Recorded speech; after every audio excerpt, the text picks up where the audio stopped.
할렐루야. 제19과 어버이를 대하는 바른 자세입니다. 오늘의 말씀은 사무엘상 9장 1절에서 10절 말씀입니다. 사사시대에서 왕정시대로 넘어가는 길목에서 이스라엘이 초대 왕이었던 사울이 초기 생애를 살펴봅니다. 그는 베냐민 지파 기스의 아들로 잃어버린 암나귀를 찾으러 길을 떠난 사건에서 처음 등장합니다. 그의 용모는 준수했고 기골이 장대했으며 인품이나 신앙이 돈독하고 겸손한 사람이었습니다. 그런데 하나님이 그를 왕으로 세우신 것을 후회한다고 말씀하셨습니다. 이런 역사를 안타까운 마음으로 바라보게 되는 이유는 그가 처음에는 탁월한 모습으로 등장했기 때문입니다. 사울은 처음에 많은 사람들이 신뢰할 만큼 아름다운 성품을 보였습니다. 그를 보면서 믿음의 자녀들이 갖추어야 할 성품과 도리를 배우고자 합니다. 참된 믿음의 사람은 어떻게 살아야 할까요? 첫째, 낳아주신 부모님의 마음을 헤아려야 합니다. 사울이 아버지의 암나귀를 찾으러 에브라임 산지와 살리사 땅을 두루 다녀보았지만 찾지 못했습니다. 그는 나귀를 계속 찾아야 했으나 아버지가 암나귀보다 자신을 더 걱정하실 것을 알기에 집으로 돌아가고자 했습니다. 이것이 효심입니다. 참된 효도는 부모님에게 무엇을 드리는 것보다 부모님의 마음에 긴심을 끼치지 않는 것입니다.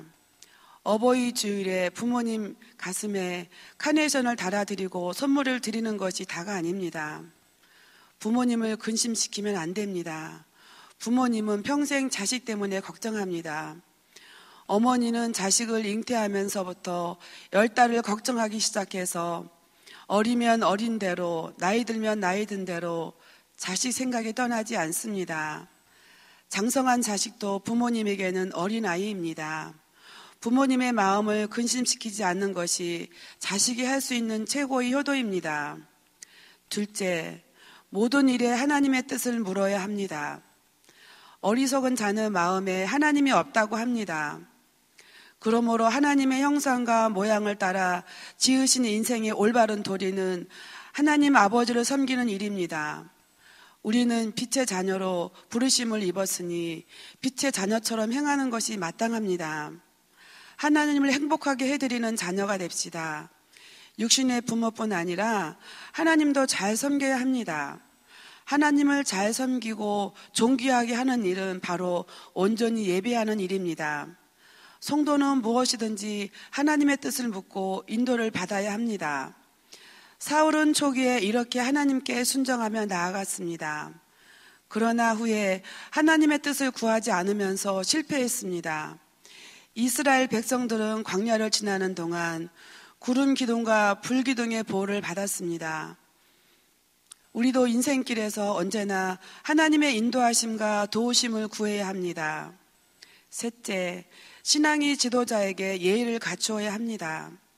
사울은 암나귀 일로 걱정이 되어 하나님의 선견자를 찾아갔습니다.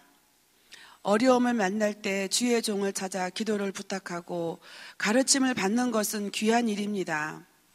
빈손으로 갈 수 없어 걱정하는 사울에게 사환은 은 한 세겔의 4분의 1이 있다며 이것으로 예를 갖추자고 했습니다. 많은 이들이 소홀히 여기는 것 중 하나는 신앙의 지도자에 대한 예의입니다. 히브리서에 너희를 인도하는 자들에게 순종하고 복종하라. 그들은 너희 영혼을 위하여 경성하기를 자신들이 청산할 자인 것 같이 하느니라.